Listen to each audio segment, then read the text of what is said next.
Hey, how y'all doing? Y'all good? Hey, Jamaree, this is Connor Riley here. You were someone who, based off what you posted on social media, you lost a lot of weight this offseason. What sort of inspired that, and sort of where are you at now, especially looking to play potentially one of the tackle positions going into fall camp? For me, I just knew that the weight thing was going to be a big contributor to where I could be. It would raise my potential, and that was kind of my goal going into quarantine, is just to kind of, the first quarantine at least, is to kind of raise my potential, just to raise the bar for myself. And me knowing that I could play guard, knowing that I could play tackle, knowing I could play anything, I knew I could play all those positions at a much higher level if I lost the weight. So my goal originally for me was 315. That turned in, of course, 309, and I'm sitting right about 315 right now. So just losing that weight, I lost about 20 pounds going into quarantine. So yeah, just losing that weight helped me out a lot for sure. Jamaree, this is Chip Towers with the Atlanta Journal-Constitution. I'm just wondering two things. One, are you working at left tackle, expecting to play left tackle? And then how much have you learned, or how much have you had to learn to get to know Todd Monken's offense? Well, I'm kind of all over the place right now. Just being wherever the team needs me. Right now, I've gotten reps left tackle. I've gotten reps all over the place. So I'm just kind of trying to help the team. That's my biggest goal. It's always been my biggest goal, is to help the team. And as far as Coach Monken, he's a great guy. He makes it simple for us, and we just go out there and try to execute it the best way we can every day. Jamaree, Jake Rowe with 24/7 Sports here.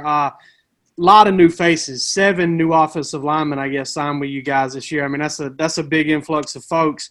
Have you been impressed with any of those guys? Have any of those guys kind of jumped out to you early on? Definitely. We got a lot of good talent. Of course, if they weren't good, they wouldn't be at Georgia. A lot of those guys have a lot of athleticism. Tate's really good, really good player. He got flashes of athleticism when you see him run. It's just like, wow, this kid can really move. Just a lot of those guys are really, really great players. They're picking up the playbook really well, and I'm excited to see them practice more than anybody. We got a really young group, and I'm excited to see them go. So, they're all good players, honestly, and they all can help us. So it's up to them. It's up to coaches to get them ready, and I'm excited to see them roll.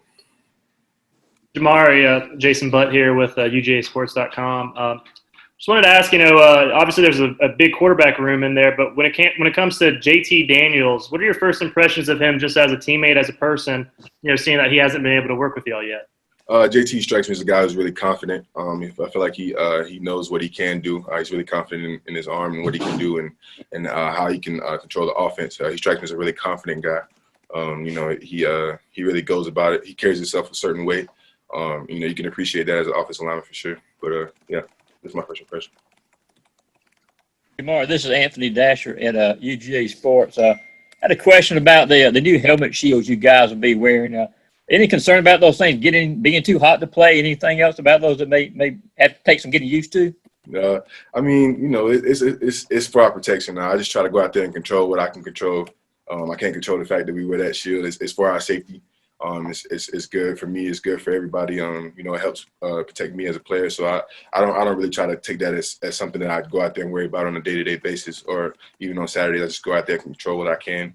Make sure my conditioning level is to a point where I can control that and do fine with the mask or without it. So I try to make sure that that's not something that I try to factor in as something I have to worry about. I just go out there and play. Jamaree, David Pascal up here in Chattanooga. When you talk about losing that much weight, what foods have you taken on, and what foods did you have to give up? Oh man, I had to cut a lot of sweets out for sure. Tried to cut out a lot of fried food. That was one of my big things. A lot of fast food as well. And if I did eat fast food, it was mostly a salad from Chick-fil-A. I pretty much lived off those for a long time. Those grilled salads. I would throw in a fried salad every once in a while, but yeah, just trying to stay on that salad regimen, and then cutting back on Powerade. Powerade's got a lot of sugar. Just going to a water diet and just trying to stick with it. It was really tough. But yeah, the hardest thing is probably the fried food. So yeah, and being a college student, definitely the fast food. So yeah. Jamaree, when you wanted to say your "we want to play" thing on Twitter, I noticed you said it's the season I've been waiting for. Can you expound upon that and why it is the season you've been waiting for? For me personally, I just put a lot of work into this quarantine. I try to work in silence. Learning from guys who've done it before. Worked out with Andrew.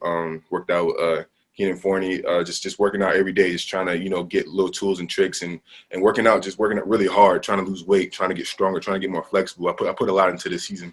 And for me, I feel like you guys and everybody else deserves to see the work that I put in, because I feel like I know what I can do, and I'm excited for this season. So, it's the opportunity I've been waiting for. Being a guy who was here 2 years and sitting behind two great players, as two first rounders. I feel like this is the season for me to to try to go out and prove myself and do a lot of things that people say I can't do. So I'm really excited for the opportunity, and like I said, it's the season I've been waiting for. How did you get involved with Keenan, and what has he really helped you? Given that he has that background as a guard in the NFL.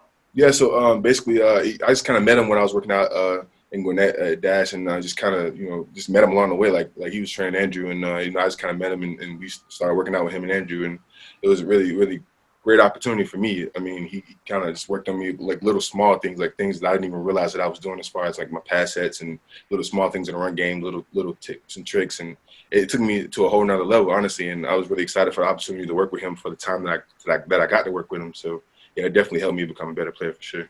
Jamaree, Vance Levy with Bulldog Illustrated. Clearly, you're one of the leaders on the team, or you wouldn't be behind the mic right now. Hey, who are some young guys that have shown some early signs of leadership this summer, despite some of them just starting? I would say we got a lot of hard workers in this class for sure. That's one thing I would say about this class. They're not very they don't strike me as knuckleheads. They all go out there and they give their best every day. You got some vocal young guys too, like Mikael Sherman. MJ is a really good player. He's vocal. I hear him from time to time. He goes hard every play. Sometimes you have to kind of tell MJ to slow down during the walkthrough, but MJ goes hard every play. I kind of like his interviews in high school. He just seemed like a really genuine kid, really straight up kid. So yeah, that's one guy that I can say I really look forward to seeing him compete at that level. But I like him as a person. I like his personality. So. Following up on everything in terms of like the uncertainty and not having a season and everything over these last couple of weeks, did you ever have any moments where you kind of had any second guesses about safety or protocol? What were kind of your emotions as you saw it unfold with some conferences canceling and things like that? For me, it was a pretty straightforward decision, because I trust Mr. Ron Corson. I trust Coach Smart. They've always been transparent with me. I try to control, like I said, control what I can control. I wear my mask when I go out. I try not to let too many people in the house. Just things like that. So for me, it was always a matter of keeping myself safe, keeping my family members safe, because I have young children at our house, and we have I have my grandma in the house. So it's things like that are always a necessity for me to keep them safe. And I feel like that as far as Mr. Ron keeping me safe, and Coach Smart being transparent, there's nothing more I could ask for. So I'm really blessed to have them being transparent the way they are, and I feel really good. So I'm excited. Guys, we got time for one more question with Jamaree. Jamaree, I don't know how much interaction you've had with Scott Cochran, but what kind of presence does he have out on the practice field? Energy all day. I'm talking about, forget the practice field, like in the hallway, energetic. You got that voice, that just cranks you up when you hear it. He does everything full go. He brings a whole different level of spirit to the team. He looks at things a totally different way. When you can find something wrong with the situation, he always gonna find the best thing out of it. He's always gonna get that extra out of you, that last 1% that you don't think that you have. He's always gonna get that out of you. So I'm really excited, to go through a season with him, because you saw the impact he had at Alabama as a strength coach, and I'm excited to see his impact on our special teams unit. So yeah, it's just going to be really, really exciting to have him on the field.